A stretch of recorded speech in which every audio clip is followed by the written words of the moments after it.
ഇന്നത്തെ നമ്മുടെ വീഡിയോയിലെ ഒരു ചെമ്മീൻ റോസ്റ്റാണ് തയ്യാറാക്കി കാണിക്കുന്നത്. അതിനായിട്ട് ഞാൻ കുറച്ച് ചെമ്മീനെല്ലാം ക്ലീൻ ചെയ്ത് ഇതിലേക്ക് ഞാൻ 2-3 കുടംപുളി കീറിയത് ഇട്ട് കൊടുത്തിട്ടുണ്ട്. ഒരല്പം മഞ്ഞൾപ്പൊടിയും ആവശ്യത്തിനുള്ള ഉപ്പും കൂടെ ചേർത്ത് കൊടുത്തിട്ടുണ്ട്. 1/2 ടീസ്പൂൺ മുളക് പൊടിയും കൂടെ ഇട്ട് കുറച്ച് വെള്ളവും കൂടെ ഒഴിച്ച് നമുക്കൊരു 3-4 മിനിറ്റ് വേവിച്ചെടുക്കാം. ഇനി റോസ്റ്റിനുള്ള മസാല തയ്യാറാക്കിയെടുക്കാം. അതിനായിട്ട് ഞാനൊരു ചീനച്ചട്ടിയിൽ കുറച്ച് എണ്ണ ഒഴിച്ച് കടുക് ഇട്ട് ഒന്ന് പൊട്ടി വന്ന സമയത്ത് ഇഞ്ചിയും വെളുത്തുള്ളിയും കറിവേപ്പിലയും കൂടി ഇട്ട് കൊടുത്തു. നന്നായിട്ട് മൂത്ത് വന്ന സമയത്ത് നമുക്ക് അരിഞ്ഞു വെച്ചിരിക്കുന്ന ചെറിയ ഉള്ളിയും ഒരു സവാളയും കൂടെ ഇട്ട് കൊടുക്കാം. എന്നിട്ട് ഇത് നല്ലതുപോലെ ഒന്ന് ഇളക്കി വഴട്ടിയെടുക്കണം. ഒരല്പം ഉപ്പും കൂടെ നമുക്ക് ഇതിലേക്ക് ചേർത്ത് കൊടുക്കാം. അപ്പം നന്നായിട്ട് വഴണ്ട് വരാൻ എളുപ്പമാണ്. ഇനി ഇതിലേക്ക് മസാലകൾ ചേർത്ത് കൊടുക്കാം. ഒരു 2 ടീസ്പൂൺ മുളക് പൊടിയാണ് ഞാൻ ചേർത്ത് കൊടുക്കുന്നത്. എരിവ് കുറഞ്ഞ മുളക് പൊടിയാണ്. ഇതിലേക്ക് 1 ടീസ്പൂൺ കുരുമുളക് പൊടിയും കൂടെ ചേർത്ത് കൊടുക്കുന്നുണ്ട്. എന്നിട്ട് ഇത് നല്ലതുപോലെ ഒന്ന് വഴട്ടിയെടുക്കണം.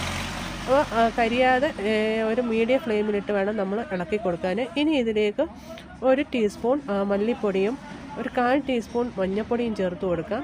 അപ്പോൾ 2 ടീസ്പൂൺ പെരുംജീരകപ്പൊടി ഞാനിവിടെ ചേർത്ത് കൊടുത്തിട്ടുണ്ട്. എന്നിട്ട് ഇതെല്ലാം കൂടെ നല്ലതുപോലെ ഒന്ന് വഴട്ടിയെടുക്കണം. ഇനി ഇത് നല്ലതുപോലെ വഴണ്ട് വരാൻ വേണ്ടിയിട്ട് നമുക്കൊരല്പം വെള്ളം ഇതിലേക്ക് ഒഴിച്ചു കൊടുക്കാം. എന്നിട്ട് നല്ലതുപോലെ ഇളക്കി കൊടുക്കണം.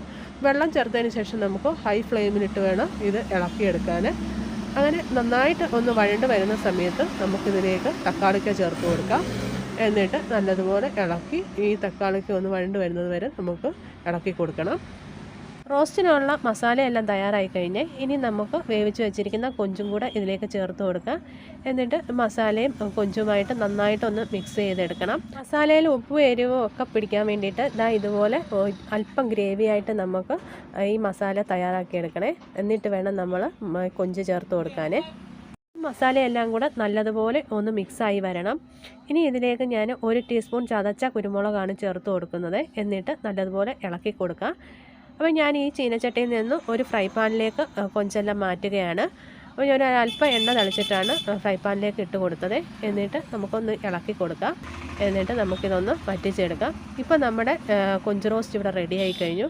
അപ്പോൾ വളരെ പെട്ടെന്ന് തന്നെ നമുക്ക് തയ്യാറാക്കിയെടുക്കാവുന്നതാണ്. അപ്പോൾ എല്ലാവരും ഇതുപോലെ ഒന്ന് ട്രൈ ചെയ്ത് നോക്കണേ.